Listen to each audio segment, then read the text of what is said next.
各位觀眾早晨，繼續翻到嚟咧，我哋嘅直播環節嚟到即市攻略啦。先同大家跟進啦，就係港股同埋內地市方面嘅情況啦。見到咧就係上證指數暫時咧都升唔夠1點嘅，報4941點；深證成指升50點，報17014點；滬深300指數跌16點，報5164點；創業板指數咧升唔夠1點嘅，報3629點。雖然咧就係內地市咧暫時咧普遍有翻一個嘅升幅喺度啊，但係見到港股咧就越跌越深㗎。今朝早咧雖然就高開81點，報28,162點，但係而家咧已經係到頭要跌啦，仲要咧係跌232點咁多，報27,848點。呢一節咧我哋跟進大市啦，請嚟嘅嘉賓有耀才證券研究部嘅高級分析員黃偉豪喺度㗎。Rafi 早晨。早晨。好啦，咁先跟進翻啦，就係內地市方面嘅情況啦。其實見到今朝早咧就係一開市嘅時候咧，咁就係普遍咧就係內地指數都係要下跌嘅。而家咧就開始就可能都會要回升翻，有個情況喺度啦。咁都要跟進翻，就話今日都見到咧，就話人行方面咧都有講到啦，就係話今年嗰個經濟下行壓力啦，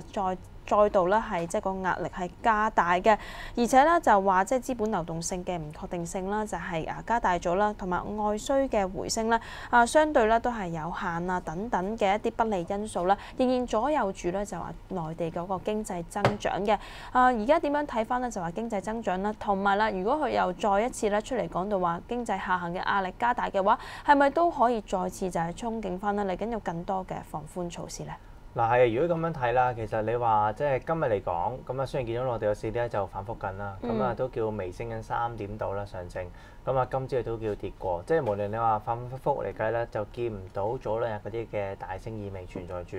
咁啊點解會咁樣咧？咁係咪好關翻人行方面嘅一啲言論或者係睇法事咧？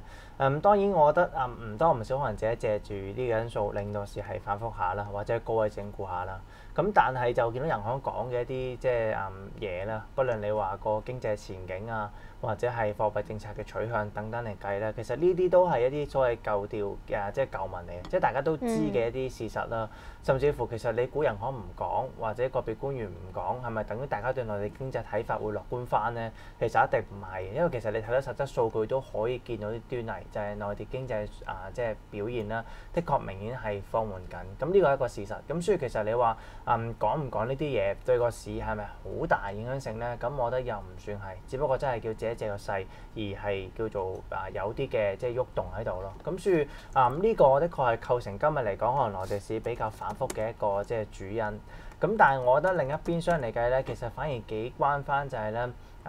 幾個因素啦，係令到今日個市咧都會係，我覺得甚至乎短期啦，我覺得都有機會啦係會整固下先。一嚟就以翻真係實質頭先提到嘅即係經濟面啦，因為始終下個星期翻嚟啦，其實內地都會係即係又公佈翻一系列嘅經濟數據啦，因為始終有月初嘅時間啦。咁特別個 PMI 嘅數字，官方面又好，或者匯豐中值都好啦，都會短期裏邊會公佈。咁預咗都會係唔靚噶啦。咁但係只不過睇下唔靚嘅地步係點樣啦，甚至乎出嚟個數據係點樣啦，先至判斷後市啦，究竟個政策嘅取向啦，究竟係繼續鬆啦，鬆多啲啊，定係冇咁鬆啊，等等嗰樣嘢。咁呢個係要睇嘅因素。咁所以變相數據出嚟之前，令到內地個市係稍為唔係話太緊啦，再有個即係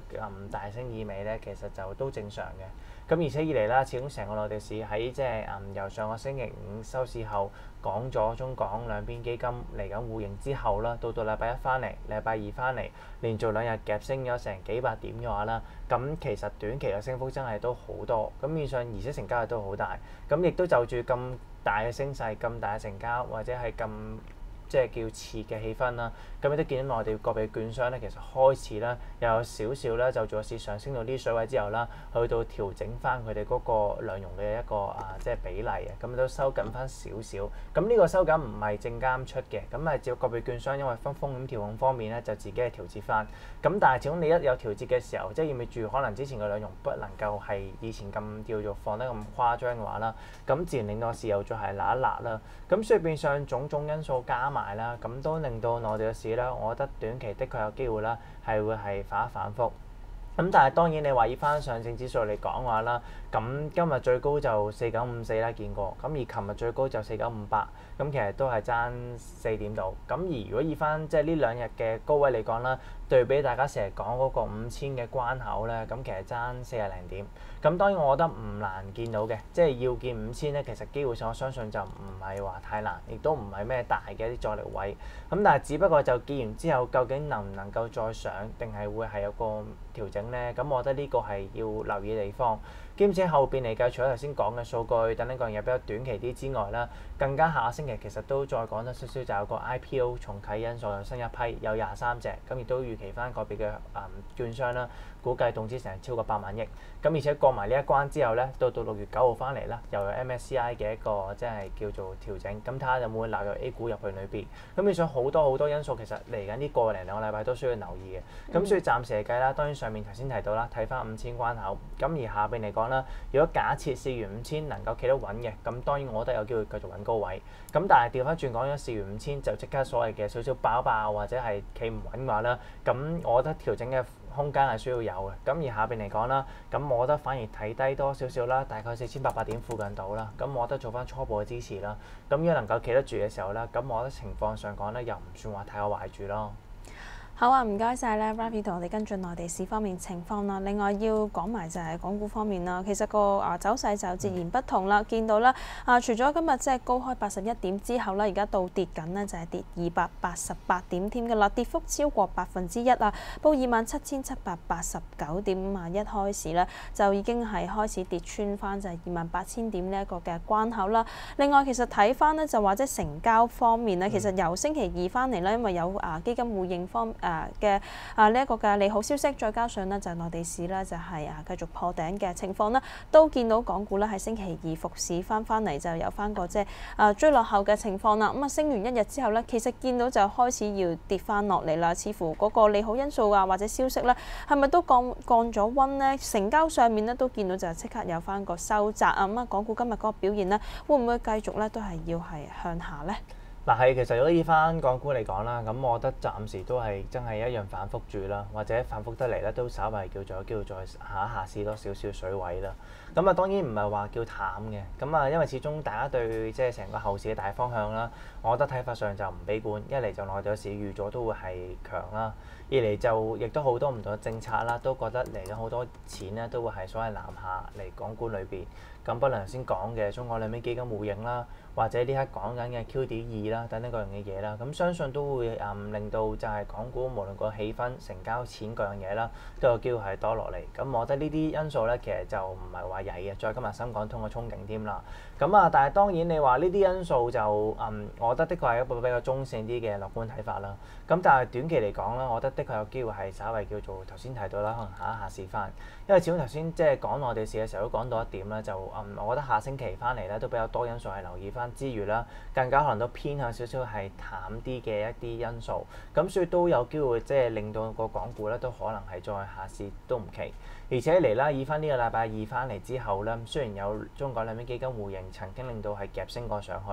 咁但係上到28,500樓上咧，其實明顯地見到阻力，亦都破唔到啦。4月份個高位28589啊，咁變相啦破唔到呢位置嘅時候啦，甚至乎高位裏邊形成兩個頂嘅話啦，咁似乎上面嘅阻力咧都有喺度。咁所以呢啲因素之下啦，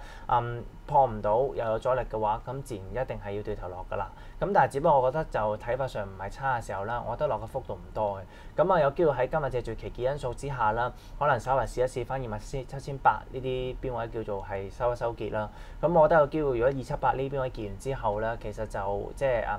嚟緊聽日翻嚟啦，我覺得都依然有機會喺現水平叫做拉鋸住先咯。咁直至到下個星期啦，可能過埋頭先講一啲嘅，譬如內地嘅 IPO 因素啊、數據啊等等各樣嘢，如果令到內地市都唔需要跌，或者都睇得比較好嘅話啦，咁我覺得有機會令到港股係企翻穩啲嘅。咁始終就真係我覺得6月份嘅市況就唔係話太淡住。咁但係月初嚟計啦，可能有機會稍微叫做下試翻都唔奇。咁最後先提到一點就27,800，我覺得短期可能係拉鋸住。咁而比較大啲支持位咧，都係27,500附近啦。咁而上面嚟計啦，要睇下能唔能夠真係企穩28,000之後啦，可以試埋28,500樓上先啦。如果破得到嘅，咁我覺得先有機會望上29,000樓上水平咯。好，唔該晒 Ravi 嘅分析啦。最後同大家睇睇主要藍籌啦，而家個表現先。匯控跌3毫，中移動跌個半，建行跌4仙，工行跌9仙，中行跌5仙。港交所跌2個2，國壽跌2毫半，友邦保險跌1個1。至於騰訊控股跌個1，而金沙中國跌6毫半。長和升8毫，新鴻基地產跌4毫，九龍倉暫時冇升跌，報54個3。中海外跌5毫，華潤置地跌3毫半。中海油跌2毫2，至於中石油跌毫2，中石化跌毫1，昆侖能源跌4仙，中國神華跌4仙。好啊，唔該晒咧，就 Rafi 同我哋跟進翻內地市同埋港股方面嘅情況嘅。我哋休息一陣間啦，轉頭翻嚟有其他嘅直播環節，亦都會有問答環節，可以打定電話嚟28046566。轉頭再見。